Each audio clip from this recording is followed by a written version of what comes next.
ഫാമിലിയെ കുറിച്ച് സംസാരിക്കുമ്പോൾ ഒരുപാട് ഫാമിലി റിലേറ്റഡ് ഇഷ്യൂസ് ഒക്കെ സാറിന്റെ അടുത്ത് വരുന്നുണ്ടാവുമല്ലോ. സോ അത്തരത്തില് ഇപ്പൊ കൂടുതലായിട്ട് കണ്ടുവരുന്ന കേസസ് എന്തൊക്കെയാണ്, അല്ലെങ്കിൽ അങ്ങനത്തെ ഒരു എക്സ്പീരിയൻസ് ഒന്ന് ഷെയർ ചെയ്യാം? ഫാമിലി കേസുകളെ സംബന്ധിച്ച് പറയുമ്പോ ഫാമിലി കേസുകൾ ഇപ്പം പുതിയ കാലഘട്ടത്തിലും പഴയ കാലത്തിലും ഒക്കെ ഫാമിലി ഇഷ്യൂസ് ഉണ്ടെങ്കിലും ഇപ്പൊ കുറച്ചും കൂടിയും വ്യത്യസ്ത തരത്തിലുള്ള വിഷയങ്ങൾ പലപ്പോഴും നമ്മളുടെ പെരുമാറ്റത്തിൽ ബാധിക്കുന്നുണ്ട്.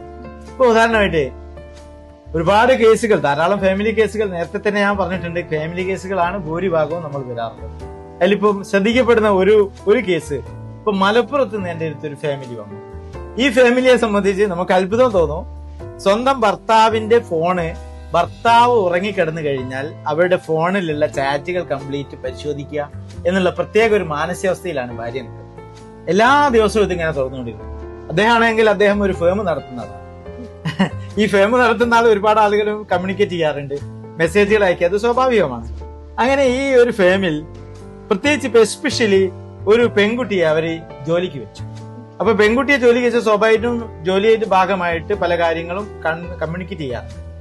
ഈ സംഭവത്തെ ഈ കമ്മ്യൂണിക്കേറ്റ് ചെയ്യുന്ന ഈ ഫാമിലിയിലുള്ള ഈ ഭാര്യ ഈ സംഭവത്തിന് ഫോളോ ചെയ്ത് അവരെന്താണ് കമ്മ്യൂണിക്കേറ്റ് ചെയ്യുന്നത്, എല്ലാ ദിവസവും രാത്രി വന്നിട്ട് ഉറങ്ങിക്കഴിഞ്ഞ ശേഷം ഇത് പരിശോധിക്കുന്ന ഒരു സംശയരോഗം വളർന്നു. ഈ സംശയരോഗം വളർന്നു മൂതന്, പക്ഷെ ഇദ്ദേഹം ഇത് അറിയുന്നില്ല, ഈ സംഭവത്തെ പറയുന്നില്ല. അങ്ങനെ ഈ ഭർത്താവ് അറിയാതെ ഈ ഭാര്യ ആ ഫേമിൽ രഹസ്യമായിട്ട് വരികയും എന്നിട്ട് ഇയാൾ സംസാരിക്കുന്ന സംഭവം ഈ ഫേമിൽ നിൽക്കുന്ന കാര്യം രഹസ്യമായിട്ട് വീക്ഷിക്കുകയും ചെയ്തു. ഇത് വലിയൊരു മാനസിക രോഗമാണ്. ഇതിങ്ങനെ വളർന്നു വന്ന് അവസാനം ഇവർ തമ്മിൽ വലിയ ക്ലാഷിലേക്ക് എത്തി. അപ്പോഴാണ് ഈ ഭർത്താവ് ഇത് തിരിച്ചറിയുന്നത്, തന്റെ ഫേമിനെ സംബന്ധിച്ച് ഇങ്ങനൊരു തെറ്റിദ്ധാരണ ഉണ്ട്, അവിടെയുള്ള സ്റ്റാഫിനെ പറ്റി ഇങ്ങനെ തെറ്റിദ്ധാരണ ഉണ്ട് എന്നുള്ള വലിയ രീതിയിലേക്ക് ഈ പ്രശ്നം രൂക്ഷമാവുകയും പിന്നെ പ്രശ്നങ്ങൾ വരാൻ കാരണമായി. ആ ഫാമിലി പ്രശ്നമായി, അവർക്ക് പ്രശ്നമായി, ഇദ്ദേഹത്തിന്റെ മറ്റുള്ള കാര്യങ്ങളിൽ പ്രശ്നമായി. ഇദ്ദേഹം ഒരു സംശയത്തോട് വീക്ഷിക്കപ്പെടുന്ന ഒരാളായി. ഇത് മാത്രമല്ല, ഇദ്ദേഹത്തിന്റെ അച്ഛനെ സംബന്ധിച്ച് സംശയം വന്നു. അങ്ങനെ വീട്ടിലുള്ള പല ആളുകളെ സംബന്ധിച്ച് ഇങ്ങനെയുള്ള ആളുകളുടെ ഒരു പ്രത്യേകത അതാണ്, എല്ലാം സംശയത്തോടെ ആരും വീക്ഷിക്കാം, അത് സ്ത്രീയാലും പുരുഷനാലും. അങ്ങനെ സംശയത്തോടെ വീക്ഷിക്കുന്ന സമയത്ത് സ്വാഭാവികമായിട്ടും അവർ ബലപ്പെടുത്തുന്ന എന്തെങ്കിലും ചിത്രങ്ങൾ കാണാം. പലപ്പോഴും അവരുടെ ചിന്താഗതിയും യഥാർത്ഥത്തിലുള്ള വസ്തുതയും ചിന്താഗതിയും തമ്മിലുള്ള മാറ്റം വരുത്തി ഒരു നേർക്കുള്ള അവസ്ഥയിലേക്ക് ചിന്തയെ മാറ്റിയെടുക്കുമ്പോൾ ഈ പ്രശ്നത്തിന് പരിഹാരമാകും. ആക്ച്വലി ഒരു സംഭവം ഒരു തെറ്റിദ്ധാരണയാണ്. അപ്പം ഇത് ഈ ഓരോരുത്തരുടെ പൊസിഷൻ എന്താണ് എന്ന് മറ്റുള്ള ആൾ ഐഡന്റിഫൈ ചെയ്യാം.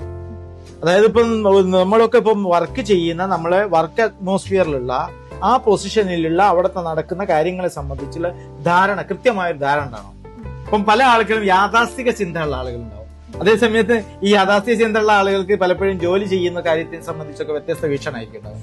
പക്ഷേ ആ വീക്ഷണം ഉണ്ടെങ്കിൽ തന്നെയും ആ ജോലി ചെയ്യുന്ന സമയത്ത് അല്ലെങ്കിൽ ആ വർക്ക് അറ്റ്മോസ്ഫിയറിനെ പറ്റിയിട്ട് കൃത്യമായ ഒരു ധാരണ മറ്റുള്ള പാർട്ണർ കൂടി ഉണ്ടാവുമ്പോൾ മാത്രമേ അവരുടെ ഫാമിലി ബന്ധം ഉണ്ടാവുള്ളൂ. ആ ധാരണ കുറവാണ് പലപ്പോഴും ഈ ജോലിയുള്ള ഫാമിലിയിലുള്ള പ്രധാനപ്പെട്ട ഒരു ഇഷ്യൂ. പലപ്പോഴും അവരുടെ വർക്ക് അറ്റ്മോസ്ഫിയർ എങ്ങനെയാണെന്ന് മനസ്സിലാവില്ല. അതേസമയത്ത് ഇയാൾ അല്ലെങ്കിൽ ഇദ്ദേഹം അല്ലെങ്കിൽ ഇവർ വേറൊരു ആംഗിളിലായിരിക്കും നിൽക്കുന്നത്. അത് മനസ്സിലാക്കാതെ പരസ്പരം എത്രയോ അകന്നതിന് ശേഷമായിരിക്കും ഈ പ്രശ്നത്തെ തിരിച്ചറിഞ്ഞ് അപ്പോഴേക്ക് കുടുംബ കലഹത്തിലെത്തും. അപ്പം അത് ഒന്നിച്ച് നിങ്ങൾ പറഞ്ഞ പോലെ തന്നെ അവരോട് ഒന്നിച്ചിരുത്തി കാര്യങ്ങൾ പരസ്പരം കൺവേ ചെയ്ത് കൃത്യമായ ഒരു ദിശയിലേക്ക് തിരിക്കുമ്പോഴേക്ക് അവർ സ്വയം തന്നെ, കൗൺസിലിംഗ് ഒരിക്കലും ഒരു ഉപദേശമല്ല, അവര് സ്വയം തന്നെ കാര്യങ്ങൾ മനസ്സിലാക്കി ക്ലാരിറ്റി സ്വന്തം തന്നെ അവർ മനസ്സിലാക്കി പ്രശ്നം പരിഹരിക്കുമ്പോഴാണ് ഒരു കൗൺസിലിംഗ് കേസ് വിജയിക്കുന്നത്. അതായത് കൗൺസിലിംഗ് എന്ന് പറയുന്നത് യഥാർത്ഥത്തിൽ ഒരാളുടെ മനസ്സിൽ അദ്ദേഹം തന്നെ സ്വയം ഒരു നല്ല അവസ്ഥയിലേക്കുള്ള തീരുമാനം എടുക്കാൻ വേണ്ടിയുള്ള പ്രവർത്തനത്തെയാണ് കൗൺസിലിംഗ്. അത് ഒരിക്കലും ഒരു ഉപദേശം അല്ല. കൗൺസിലിംഗ് ഒരിക്കലും ഒരു ഉപദേശമല്ല.